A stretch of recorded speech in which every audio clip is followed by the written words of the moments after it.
It's been a long time since NieR Automata came out. And whenever I'm reminded of it, there's a little voice in the back of my head that speaks to me. You're thinking about how much you NieR Automata, aren't you? Now, what word do you think fits there? No, not that word. For me, it was love. For me, it was hate. Only an existential game like NieR Automata could make me suffer an existential crisis trying to review it.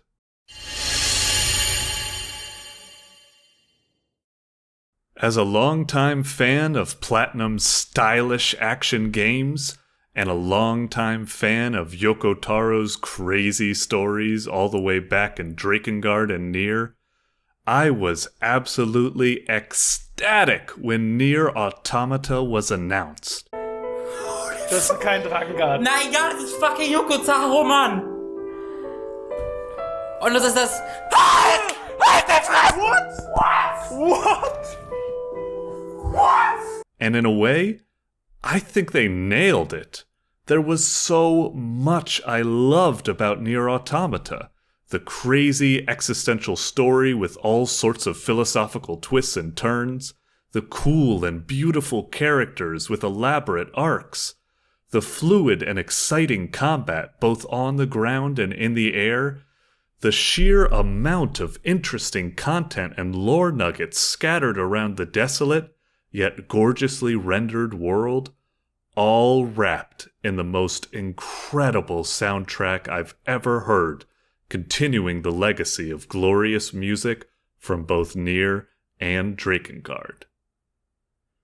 But I'm only human after all, and humans are capable of love and hate in equal measures.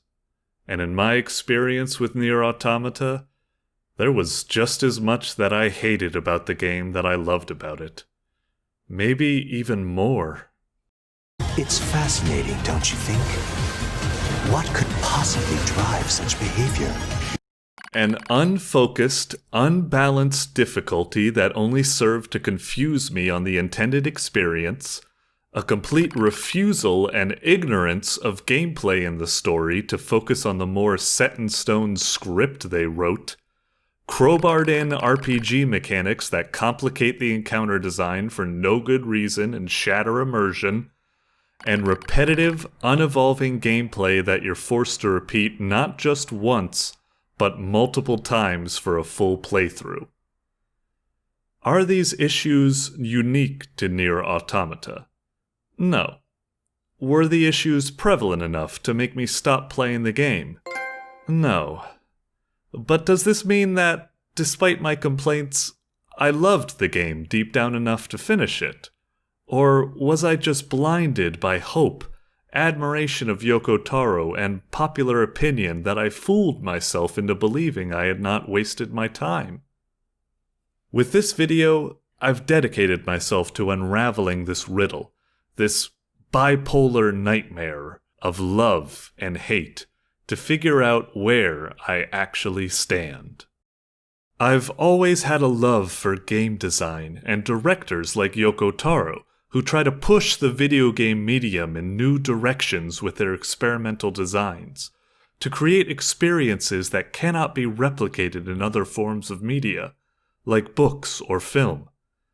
It's based on this that I'd like to take you through my experience with NieR Automata and what I consider the core game design flaws and successes I had to deal with, how other games approach their design differently, and maybe in the end, we'll figure out my truth. But before we get into it, I'd like to give a spoiler warning. Despite the fact that I'm going to complain about parts of the game's design for a good chunk of time, I still recommend that you play the game first before watching this. I think. This video is intended for people who have played the game, and there are enough parts in the game that are, in my opinion, well designed and worthy of not only the praise they get, but worthy of being seen unspoiled for maximum effect. But we'll get to those parts later on. First, let me take you through what were the flawed parts in my experience, starting with difficulty. When I started NieR Automata, I chose the hard difficulty.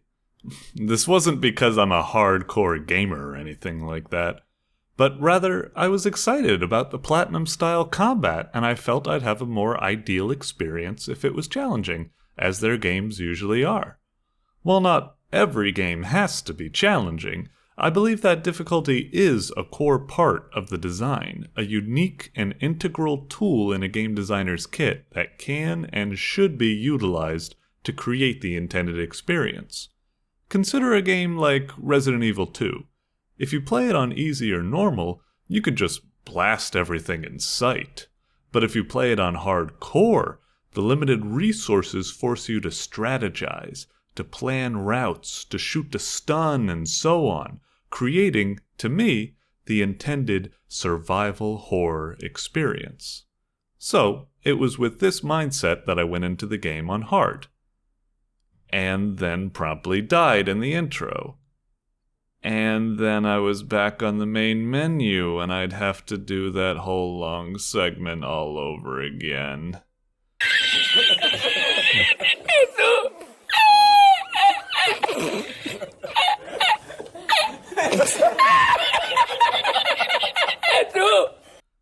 Not quite the ideal experience I wanted, as it killed the momentum of the game's story by forcing me to redo everything, including rewatching all the cutscenes and dialogue. So, okay, my bad, lesson learned, hard must be for people doing a New Game Plus or something, so I switched it to normal. But now a new problem surfaced. The game was way too easy. Even though it was just one notch down, the game's difficulty plummeted from instant death on hard to me practically never dying on normal. It wasn't just the difficulty level either. Once I got out of the intro, I saw that the game stacks so much in your favor. A bottomless supply of recovery items, overpowered chips, an overly forgiving spammable dodge move, safe long-range attacks, the ability to easily nullify enemy bullets with your own attacks. There's just so many solutions that nothing gets to be a problem. And without problems, you're never pushed to play in an interesting way. Oh no, shields, what am I gonna do? Same thing I do with everything else, slash through it.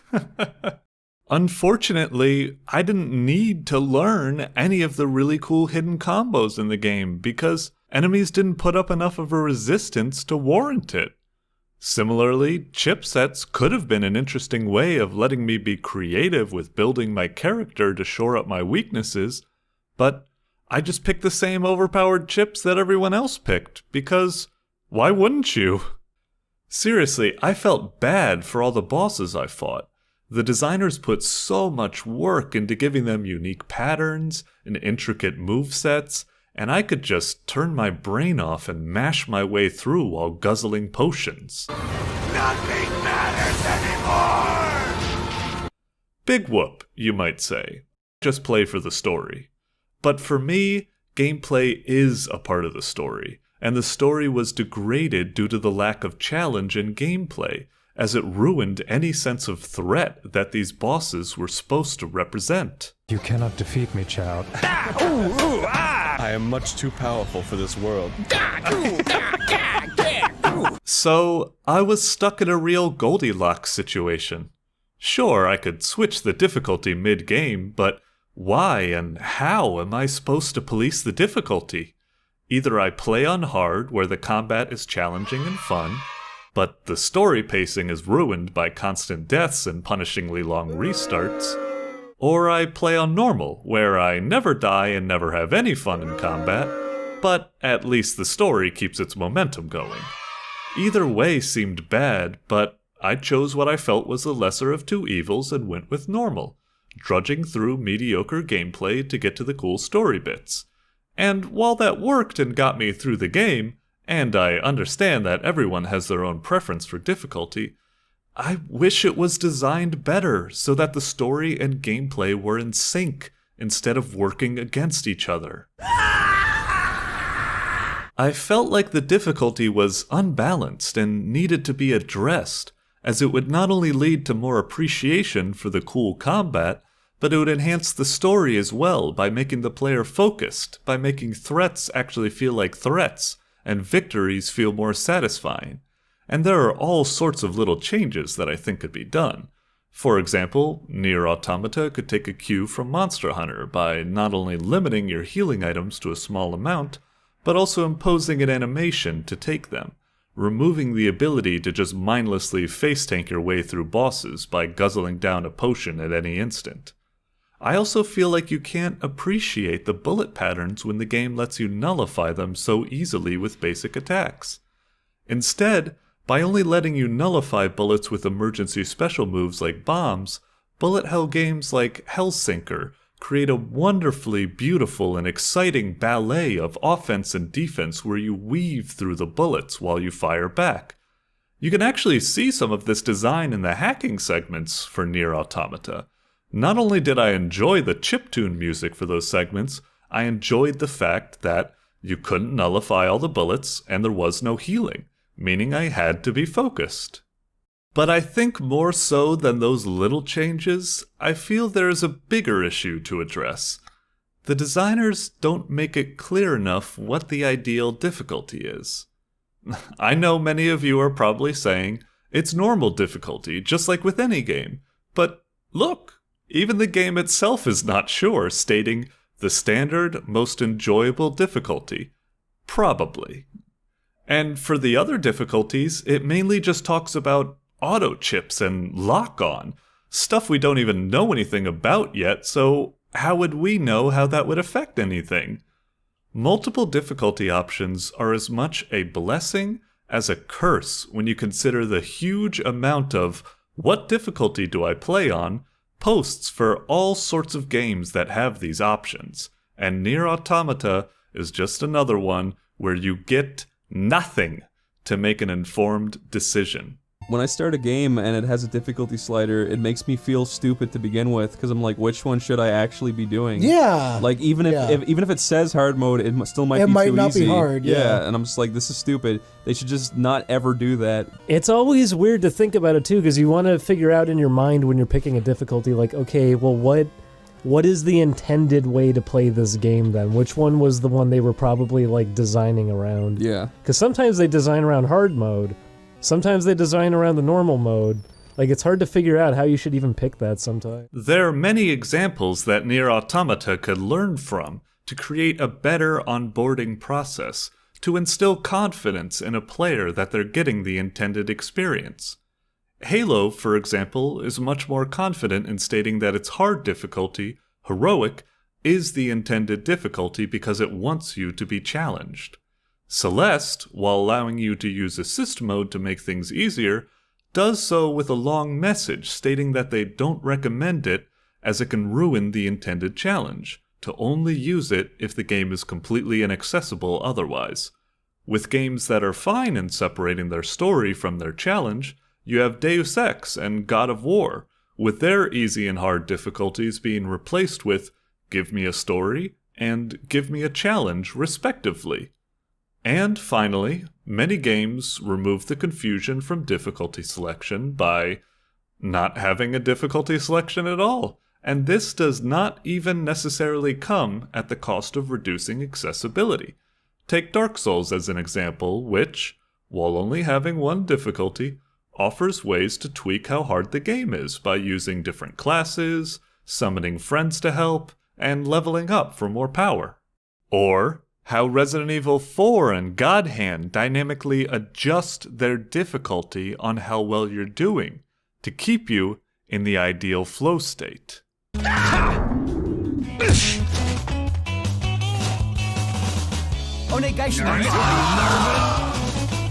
As alluded to beforehand, I'll admit NieR Automata is in a tricky situation that isn't easily solved, because while I think it would benefit from a more balanced and harder difficulty to increase engagement, That would come at the cost of making my second issue with the game more prevalent: the way it handles death.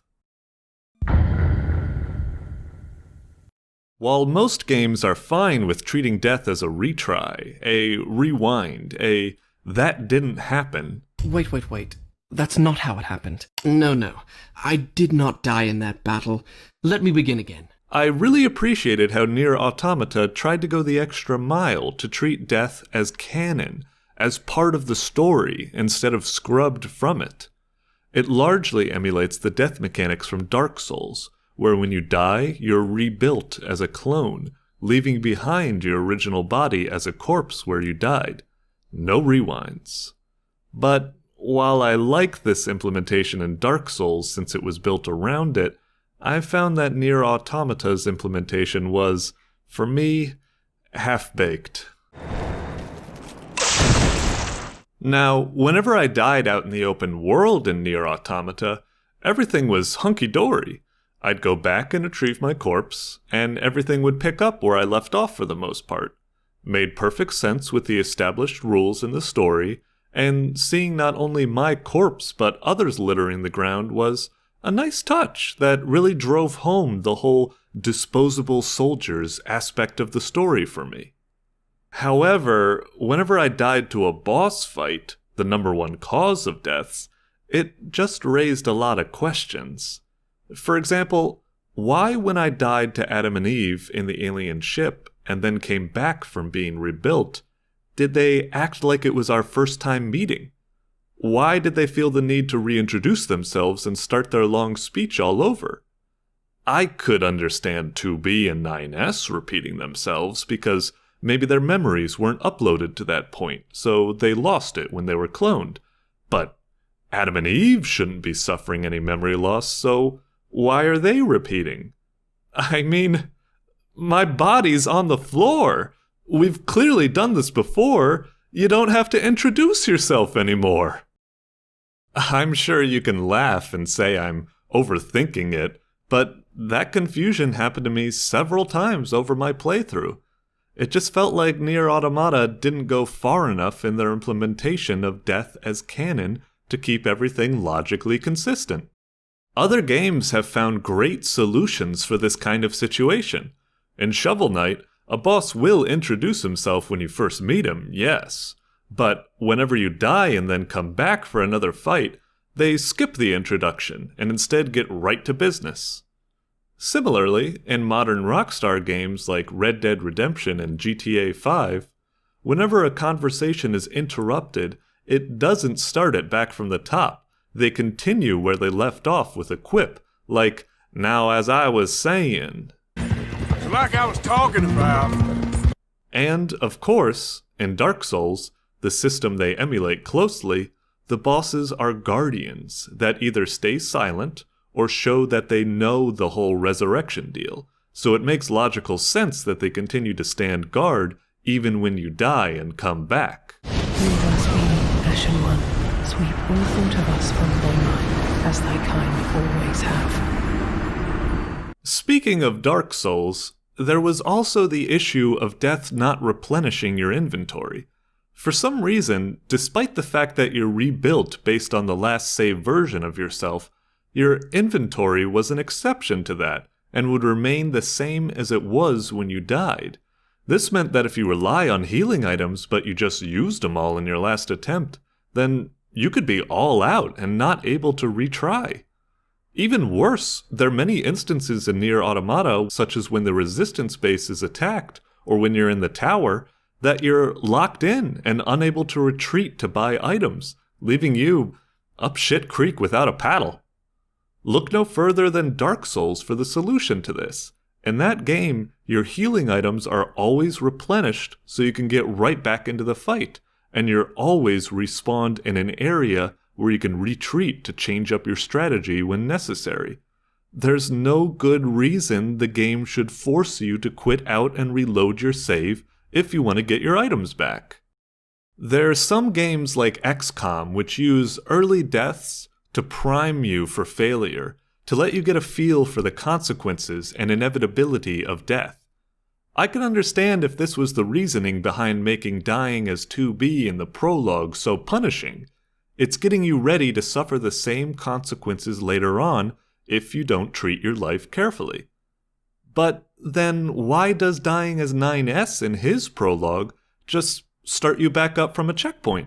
I mean, thanks. It keeps the flow going, but why all the setup just to discard it? Same thing happens if you die in the tower. You start up from a checkpoint. Again, thanks. But of all the times for it to be actually appropriate for death to result in an ending, this would be it. The bunker's gone. You can't be revived. Life is precious. Why not now? Why the inconsistency? What the fuck were they thinking? And while we're on that, joke endings. Why, in God's name, do they kick you out to the main menu? You'd expect that, due to the way it rushes through the credits, it would rush you back into the game right before it happened. You know, to brush everything off as a joke. But, nope. Get punished. Get punished for running the wrong way as 9S at the beginning of his prologue because you didn't know the right way to go. Back to the main menu with you to go through the entire robot bucket scene all over again. I'm sure that won't take what was a beautifully emotional moment and reduce it into an annoyance by having to repeat it.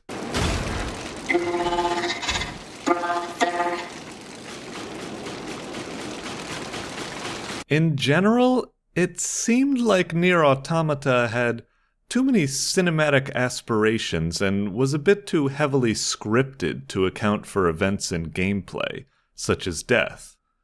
Don't get me wrong, cinematic gameplay can be fine, and many of the scripted moments were great. Like the scene where Pascal takes over a giant mech and destroys an entire army of machines. That was fucking incredible! And the scene right after it where you have to decide what to do with a grieving Pascal begging for death? Whew, that is one of my top moments in gaming for how it puts the decision in your hands and has so many consequences for your actions.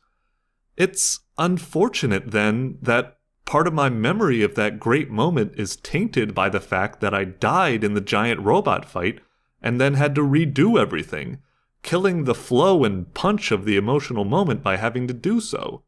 It was my goof, I guess, but for scenes like that, I sometimes prefer it when they're designed like Richter vs. Dracula in Symphony of the Night, or Samus vs. Mother Brain in Super Metroid, where you're given invincibility to echo the emotional high of the moment, gameplay and story working together, so that your victory lap is not ruined by unnecessary death and subsequent repetition.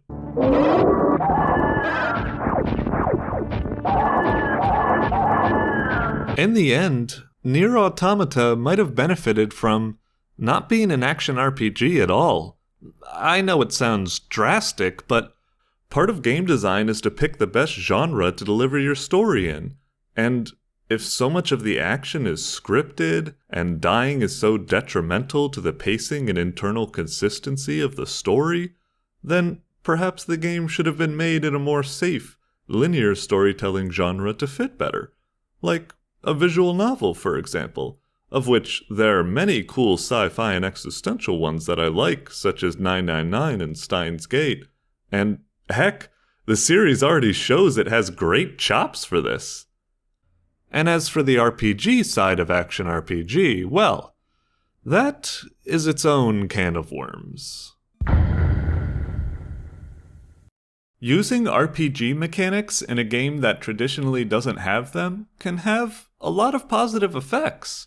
For example, getting abilities one at a time through leveling up can be a nice, fun way to subtly tutorialize the game. And heck, who doesn't love watching their numbers go up and getting some sweet loot? I got hero challenge cards! Yes! Loot! Yes! Loot! Oh, fuck, I love loot! But on the other hand, I feel like numbers such as experience points don't always belong in an action RPG. After all, it's you, the player, getting more experienced at the game by learning enemy tells and reacting faster and attacking more confidently. And on the other side, enemies can more visually and logically show signs of experience by utilizing advanced movesets or donning a stronger appearance. In this way, experience points and levels can be a lazy, nonsensical device that creates a dissonance, an unnatural separation of an entity's skill from their bloated level-based stats. I'm sure we've all played an RPG and encountered at least one weird Monty Python rabbit situation where your hero, who has slain gods, can somehow be destroyed by an average mook just because they have a higher number above their head.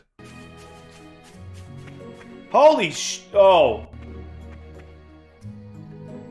Man.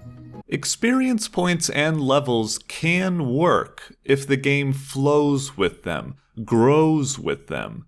But in my playthrough of NieR Automata, I was constantly either underleveled or overleveled, putting me in this weird dissonant state where everything was out of whack. Don't believe me? It's all in the numbers. In terms of being underleveled, there were many instances in my playthrough, but nothing encapsulated the issue more for me than the side quest Lord of the Valley. In that quest, you're given the task to clear a valley of all the machines within it, machines which are much higher level than you at this point in the story.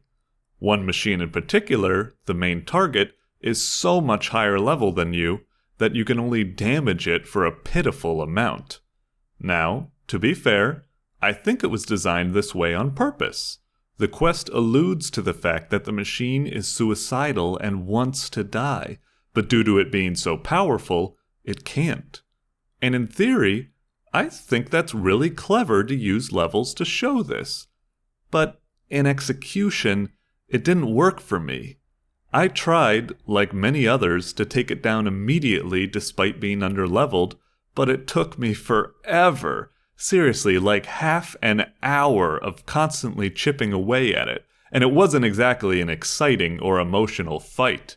No dialogue, no phase changes, no advanced moves. It was a slog, because it was just a regular copy-paste enemy leveled up to be a damage sponge. All the fun of chipping away at diamond with a stone pick. Sweetest taste that ever was toasted. The sweetest taste. The sweetest.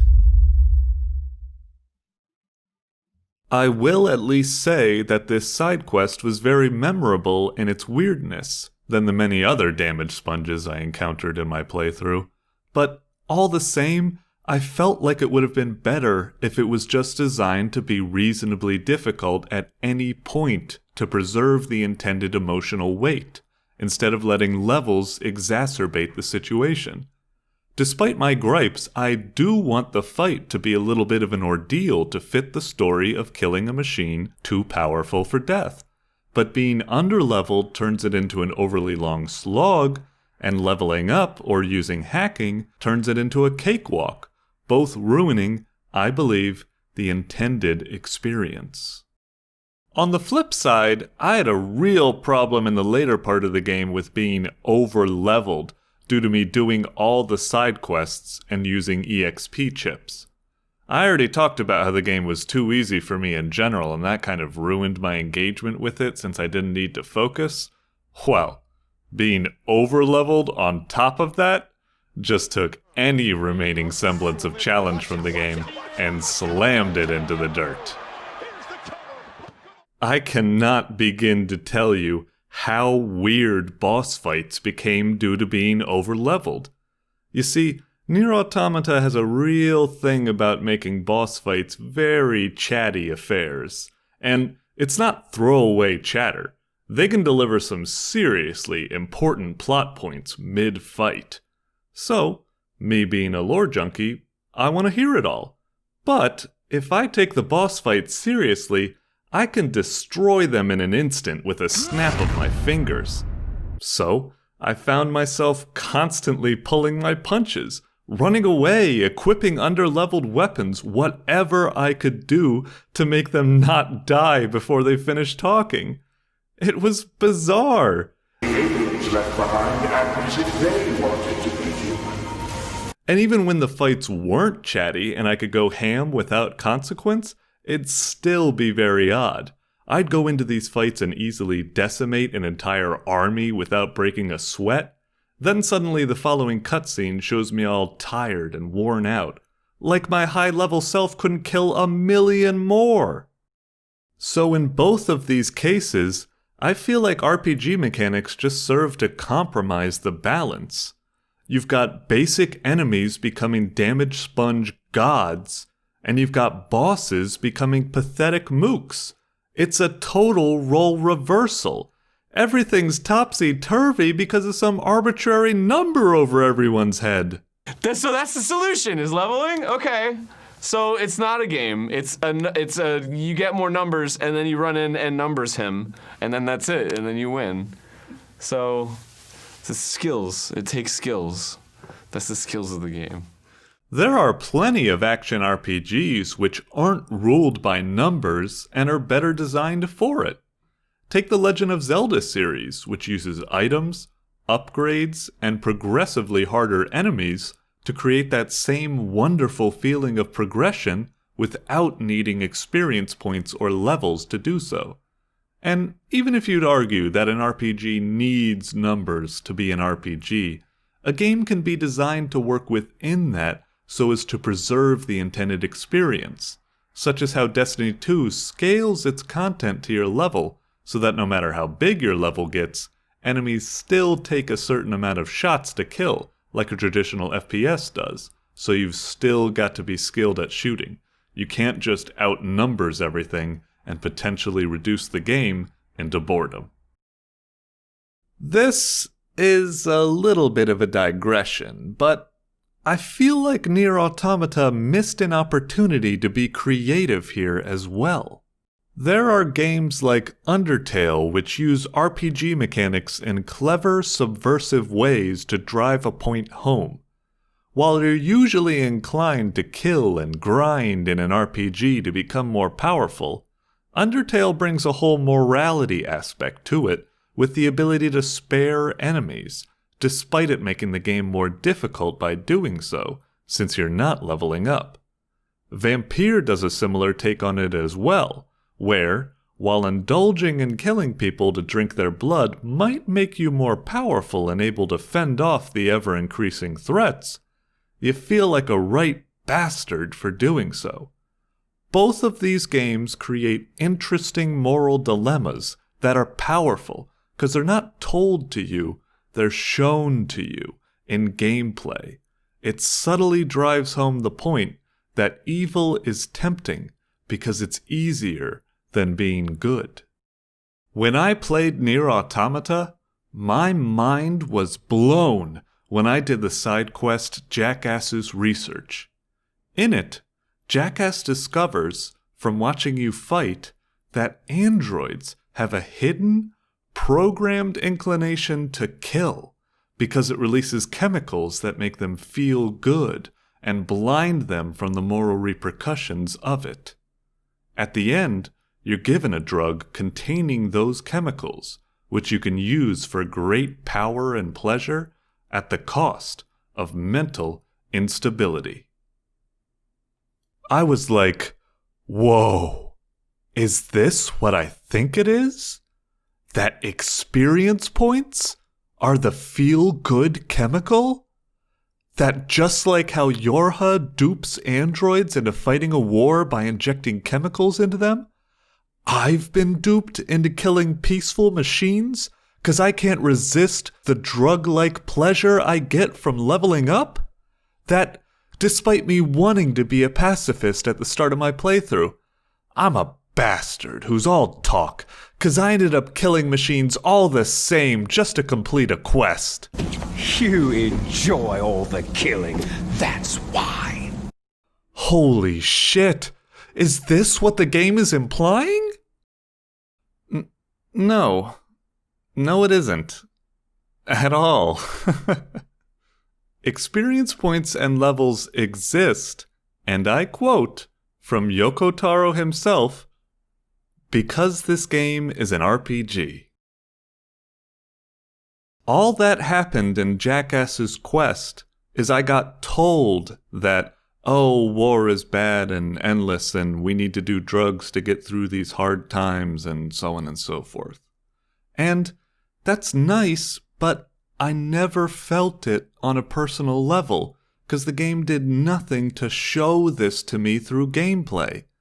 As mentioned before, the game was easy for me, so there was never a temptation to fall into abusing drugs to fight like other androids needed to. And sparing or killing machines didn't matter, because the story ignores gameplay and only ends up going one way. There are no choices. There's always a choice. No, there's really not. Look, I'm not trying to say, oh, my idea is brilliant, hire me, I should be a game designer. But still, I wanted them to do something. To show, not tell. There's so much potential in this quest, in this game.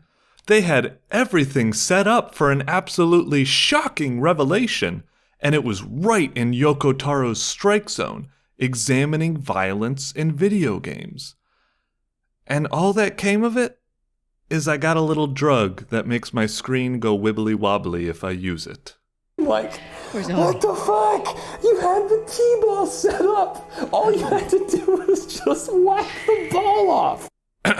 So, yes, to me, RPG mechanics weren't used in any interesting or beneficial way, and I think they would be better removed, as they were just a shallow, unbalanced way of adding a repetitive grind to the game. And speaking of that, while NieR Automata was interesting enough with its story to keep me hooked all the way to the end, there were plenty of times where the repetitive nature of its gameplay tested my limits. I've already gone over some of the repetitive aspects that I played through in my previous topics. In addition, the combat, while fun, got a bit stale for me as the game went on, since I was basically fighting the same enemies from start to finish, just with superficial paint jobs and costumes in an effort to change them up.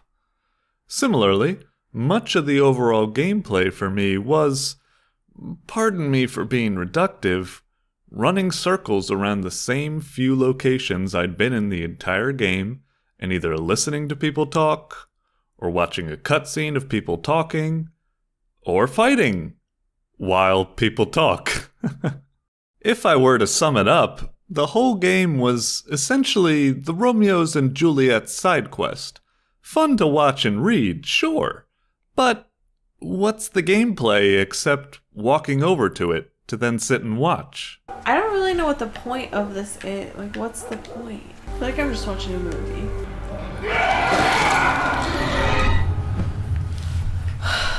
But let's put that aside, because I wanted to touch on a few other elements that I felt were more egregious.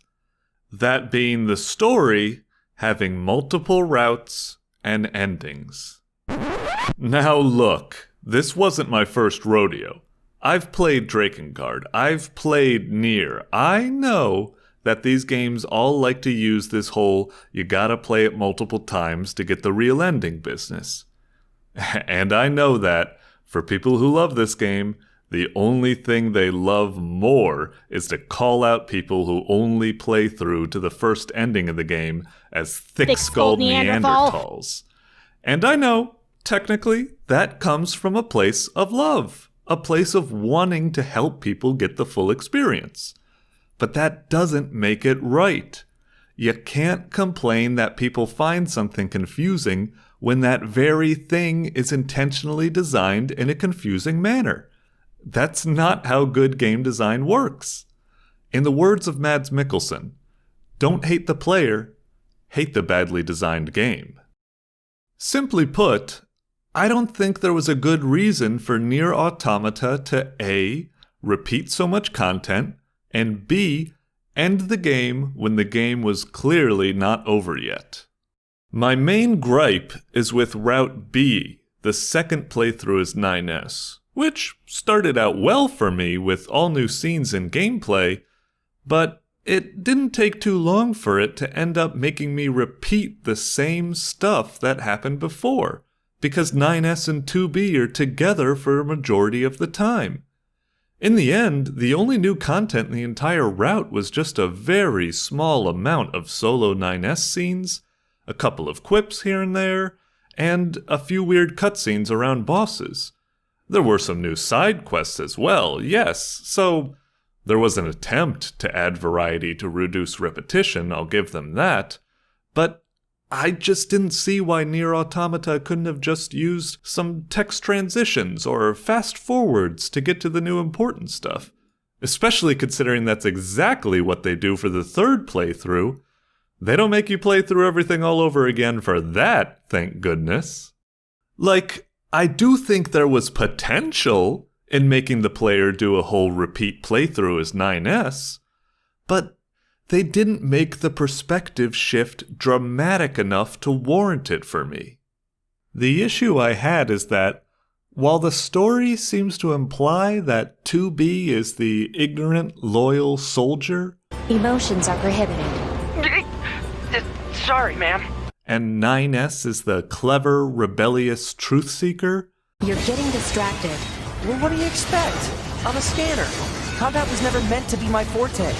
the game design did nothing to reflect that. To me, they pretty much saw the world in the exact same way. They played very much the same, despite NieR not being a combat model, supposedly. Combat was never meant to be my forte. And they both already shared skepticism and major reveals in the first route, so I didn't get to see a major difference between their playthroughs. Functionally, it felt like I was playing as 2B again, just with a token hacking power added on. But imagine if this wasn't the case. What if when you played as 2B, you saw the world in a way that reflects her position? What if, because you're a combat android, your HUD reflected that by being filled with stuff like a combo meter, kill counter, rage mode, devil trigger, all that good stuff? Similar to games like Doom or Bulletstorm or Devil May Cry, which just makes you want to kill more and more like you're supposed to get a high score. What if when 2B sees the machines, she sees them as disgusting, violent monsters that are censored, just like the E-drug does, because she's been programmed by Yorha in that drug-like way to dull her emotions? Machines are the enemy. Don't forget it. And now you're playing as NieR. He's a scanner, not a fighter, so he leaves all the fighting up to 2B and can only hack to support her. Thanks for the assist. Oh, you mean the hacking? No worries. Us scanners are pretty good at that kind of thing. I've got your back anytime. But as he hacks, he gets info in his codex about the machines and wipes away their sensors. And from this, he sees the machines as they really are. Cute, helpless little guys. Now you're learning the truth just like NieR is, and feeling conflicted all the same. Now maybe you walk up to the amusement park and see it's a friendly, peaceful place. And you feel guilty because when you played as 2B, you slaughtered everyone because they looked evil from her point of view, and you didn't know better. And why would you? You're not supposed to. If my suggestion sounds familiar, it's because the previous NieR did a very similar approach, which resonated with me greatly, where your second playthrough, by shifting the perspective, let you hear the voices of the monstrous shades. It let you now hear what you thought were mindless, bloodthirsty battle cries from monsters, but were actually only cries for help from intelligent beings defending themselves from your pointless slaughter.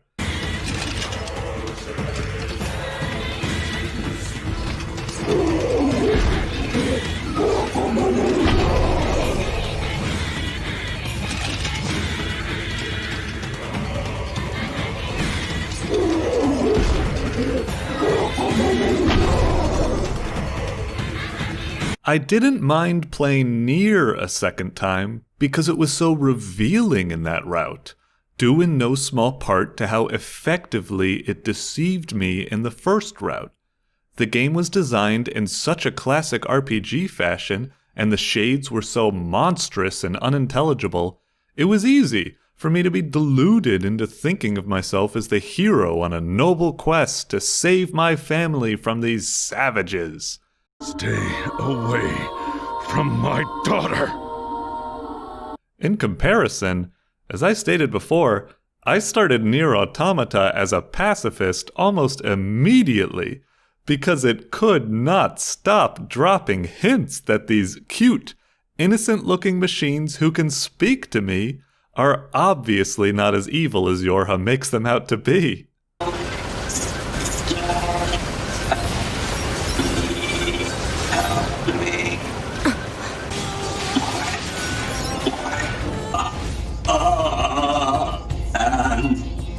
Androids flying. Fight. What the?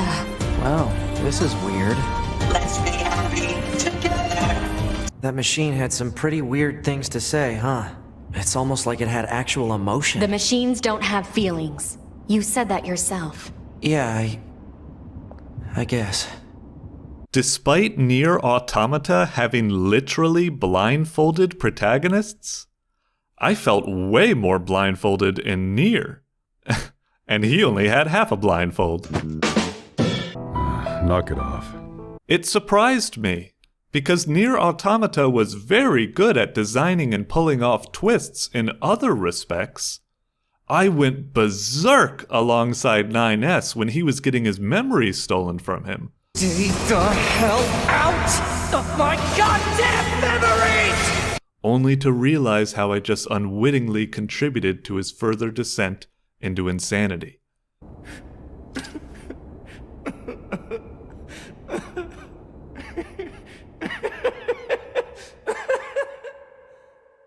I wish I experienced a twist as sublime as that for Route B.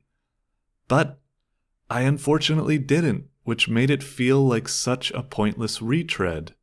To get one new scrap of information at the end that, unlike the characters, I had already known from the very start.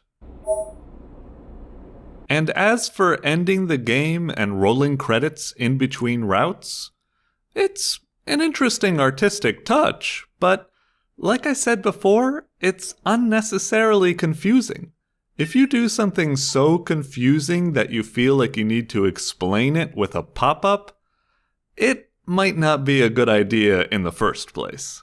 There are plenty of other games out there that also have dramatic perspective shifts in their stories, like Metal Gear Solid 2 and The Last of Us, and they don't roll the credits and send you back to the title screen when it happens. They just go straight into the next part because the game's not over yet. It's not over yet! It's a bummer because I want people to experience the full game.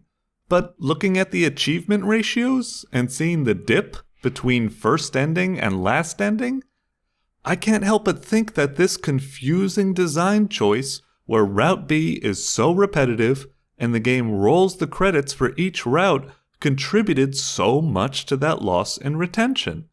There are so many posts of people explaining, don't stop playing, keep going, don't stop, when they shouldn't have to. The game should make that obvious. The designers shot themselves in the foot, and for no good reason that I could see. Bold, but risky. Try not to be so reckless next time. Again, it's just my opinion based on my experience. I'm sure people could argue that everything was fine for them, and that, I don't know, the repetition was on purpose. That because the game is about an endless, pointless war, the game tries to deliver that message through endless, pointless gameplay. If that was the message that they got and it resonated for them, that's perfectly fine. Beautiful, even. I wish I could feel that way. but I would argue that it doesn't excuse the lack of engagement in the design. I think, you know what I think, honestly? Because this part is so fucking infuriatingly boring. No! I think it was purposely boring. What are you talking to make you sort of empathize with Drake. No, that's the point, but it's boring. I know. It's a game. I feel there's a difference. Papers, Please is technically about a boring job doing paperwork, but it's not a boring game. To me, it's incredibly engaging because of the way it pushes you with constantly escalating moral dilemmas and complications within the so-called boring paperwork. Hades might technically be a game where you constantly loop through the same levels, dying over and over, but it keeps the engagement up by introducing new weapons, new keepsakes, and by having an endless supply of brand new events, dialogue, and interactions occur with each run, so much that it feels like you aren't looping at all, but rather playing a seamless story. Night in the Woods is all just talking. There's no challenge to its gameplay, but nevertheless I was engaged, glued to my seat, because the world was so rich with interactivity and charm. NieR Automata, to me, was just plain boring at times. It just made me want to rush through the gameplay to get to the new story bits, and when that happens, I'd say you haven't made a game at all. You've made a movie consisting of cutscenes. And I think that's a shame, because it's the absolute antithesis of what I want for games. As Yoko Taro stated in an interview, for a game, if the players are experiencing the same thing as someone who's just watching it on YouTube, I don't feel that is quite right. Now, hopefully you can see how my experience with NieR Automata went. The many ways I feel it was badly designed, and the many games we can look to for better design examples to draw from. But do you know what other game we can look for great design from? NieR Automata. That's right. Amidst my complaints, I've tried to pepper in moments from NieR Automata that I enjoyed, because they were moments that I search for, moments that Yoko Taro searches for, moments where games show their potential to deliver an experience that explores new frontiers. And when I played the ending to NieR Automata, I cried like a goddamn baby. I cried at the ending because it was a beautiful moment, a beautifully designed moment that no other medium could hope to replicate, because it was told through gameplay. And even more than that, it was a moment that took into account all of the complaints I just went through and rectified them with a vengeance. There is no confusion on the intended difficulty for the ending. It is hard. No ifs, ands, or options. It is hard because the designers know that only a dark and overwhelming gameplay challenge would serve to reflect the dark and overwhelming story of this last stand for a happy future. The difficulty pushes you, just like classic MMORPGs like EverQuest did, to realize you can't do it yourself, to reach out to others on the network for help, and create a moment of jolly cooperation. They know that a future is not something easily given to you. It is something you must fight hard to take for yourself. Death in the ending is not to be ignored or rewound from the actual timeline. The ending expects you to die many times in your attempts, and because of that, it is designed for it. It is not bogged down by load screens, by having to replenish your inventory, by having to walk all the way back to where you left off, or any of these time-wasting, immersion-jarring annoyances. The game keeps the emotional pace up by not only having death be quick and painless, but having death be part of the story by flashing you messages which serve to rile you up, raise your spirits, to have you try again and again until you reach the intended breaking point. The ending wisely removes all RPG numbers and mechanics from it, so that the player cannot unbalance the experience. Instead, all entities in the ending are hard-coded with certain strengths to ensure that they play their assigned role properly, to create universally consistent and recognizable moments in your challenging ordeal to beat the credits, such as the infamous appearance of the Square Enix credits, which Yoko Taro warned us about. Instead, the ending focuses on the real heart of RPGs, the joy of gathering your party and venturing forth, the companionship as you speak with other players, and the deep, thought-provoking, and meta-as-fuck choices that shape our moral alignment as you consider whether to sacrifice everything to save another person. Considering the ending is technically just a constant loop of death over a short and simple amount of gameplay, you would think it would be incredibly repetitive. But the game takes every measure to wipe that out. Anything that could be repetitive, such as the hard difficulty and the constant deaths, are paced well and kept fresh by the introduction of new, escalating revelations with each death and every piece of ground you fight for. The ending is not a sequence of separate, repeated runs until you get to the end. All of the runs form a singular experience, a long, seamless story of despair and desperation, followed by hope and triumph. And that soundtrack, when it kicks in,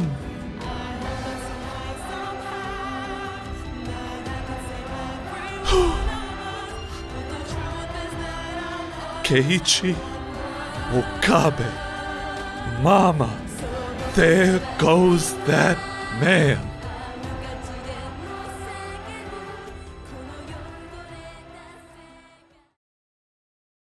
It must be tough to be a game designer.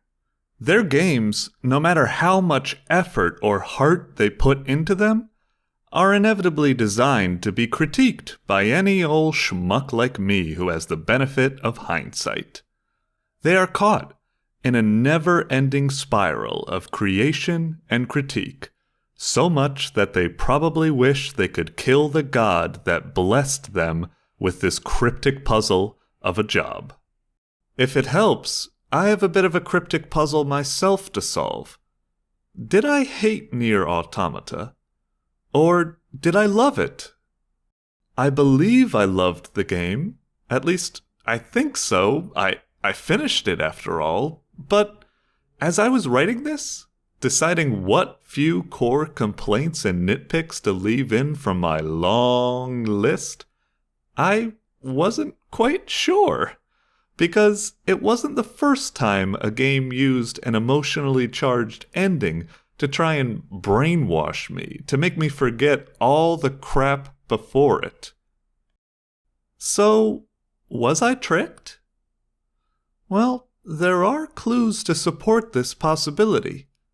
Yoko Taro is known for a certain type of writing approach called backward script writing. Essentially, he starts with finalizing the ending and then works backwards to fill in the rest. I'm reminded of one of my favorite songs from They Might Be Giants, called Experimental Film. In it, the lyrics go, "In my experimental film, I'm still figuring out what's going to go in. I already know the ending, it's the part that makes your face implode. I don't know what makes your face implode, but that's the way the movie ends." To me, the song represents the overflowing yet reckless passion of youthful artists. They're excited to change the world, to get everyone involved in something new and fresh, to leave their mark on history. But they don't necessarily have the skill yet to do so. They focus on the end, the whole world cheering upon witnessing their great idea for an ending. not even thinking of the work it takes to build up to that. All climax, no foreplay. And the cynic in me thinks that this echoes my experience with NieR Automata, a fantastic and unique ending birthed from a great idea, but a jumbled, discordant pile of random philosophical musings and boring gameplay crammed in beforehand. But I know that's not my truth. While I say that my connection to the characters might not have been as strong as I felt it could have been due to the game design trips and stumbles along the way, clearly the game was nevertheless well designed enough to be able to forge a powerful bond. My tears during the ending were a testament to this, for the ending was intentionally designed in such a way to only truly resonate with a player, not a watcher. If I was not connected, immersed into the story and characters by the gameplay sufficiently enough, it would not have been an experience with that power over me. Even though my brain was conflicted, it was this result from my heart, that I think that not only NieR Automata was a great game that pushes the medium forward, but that I loved it. Well, for the most part. What? Were you expecting a happy ending? Newsflash, I play Yoko Taro games. I live for ambiguity. But look, real talk. I was scared to put this video out. In the initial draft, I ended it by stating that I loved NieR Automata, that's it. And while that's partly the truth, it was because I felt like I had to, otherwise risk throwing myself into the lynch mob. And of course, I understand. It's the internet.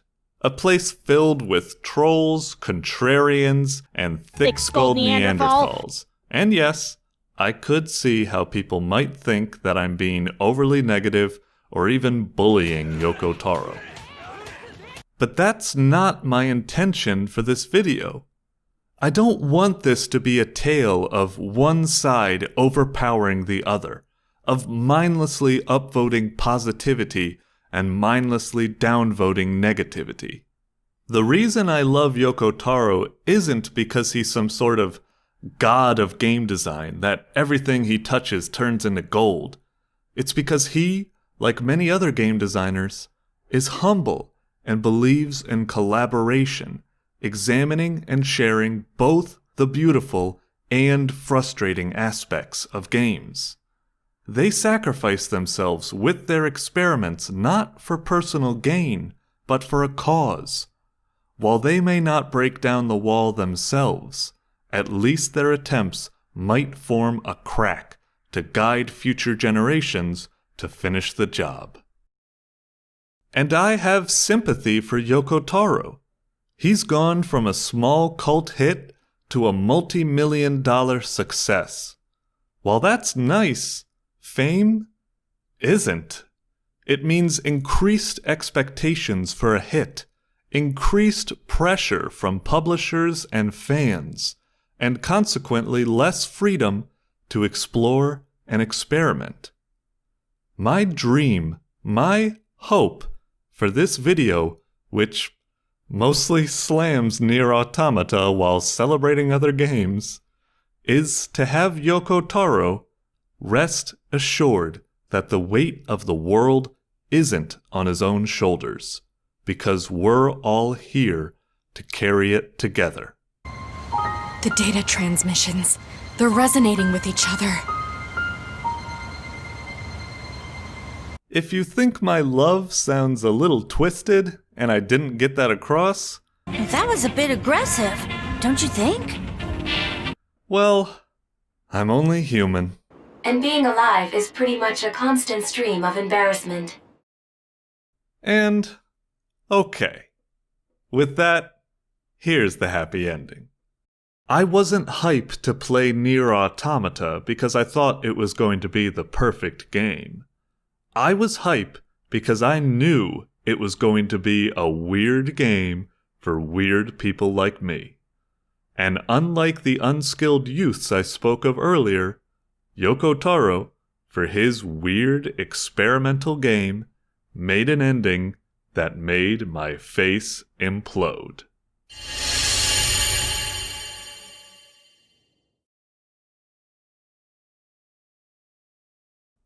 Wow, it's really over. When I started working on this, I thought it would never end. And yet now, I feel a slight amount of sadness. Well, it's time for the final words. To all of you who spent time with this video, thank you. Thank you for watching.